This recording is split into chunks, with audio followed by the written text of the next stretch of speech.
Hello, this is designing a passive tracking solar panel system with shape memory alloys. I'm Caleb West. I'm with Landon Irby. We worked under the direction of Dr. Angela Douglas at Ouachita Baptist University.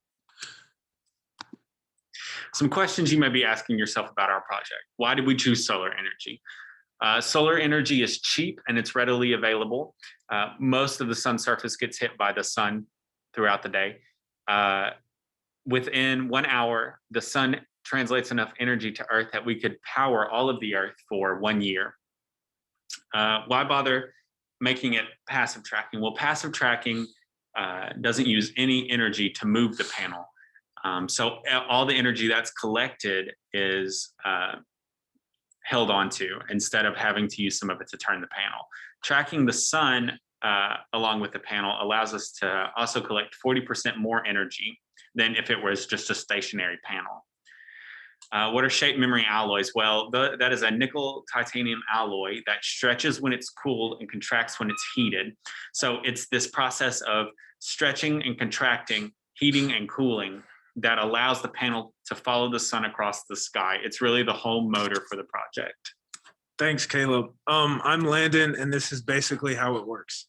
So sunlight is focused onto the rectangular Fresnel lens, and as the light heats up the spring, it contracts, and this is the driving force for our system. The sun orbits at about 15 degrees per hour, so the panel and the lens are designed to move 15 degrees at a time to always match the sun's position. But the lens is always one cycle ahead of the panel. The lens is turned ahead to be ready for the sun to move, while the panel is always turned to face the sun. And this is just a little bit about the special gears we have. So the sprag gear, labeled at 1, is what allows the axle to be turned when the spring contracts but not expands. It's just a one-dimensional bearing. The bevels, labeled at 2, translate the motion 90 degrees so that the lens, the panel, and the spring are all aligned with each other. The pinion pulleys, labeled at 3, are necessary for the panel axle to move without interfering with the lens's axle. Their rotation cycles mirror each other, so they spin in opposite directions. And the spur gears, which are just labeled at 4, those just translate motion from axle to axle.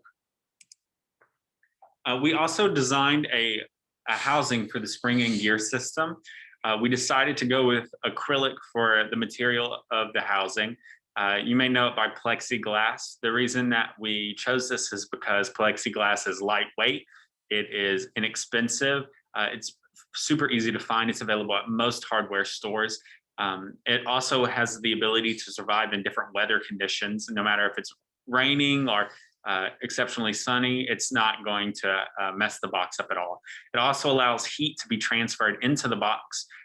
We can also add insulation to the box. And this is important because the spring has an ideal temperature that it works at. And so going forward, we just need to make sure it's staying at this temperature.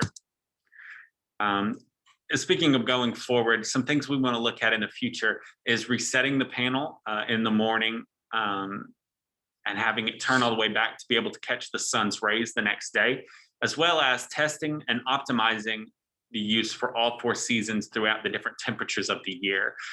Ultimately, we would like to be able to connect this to a charging station that can be used here on campus to charge different devices. We'd like to say thank you to Ouachita Baptist University's Patterson Research Program, as well as the other people who worked on this project. Thank you.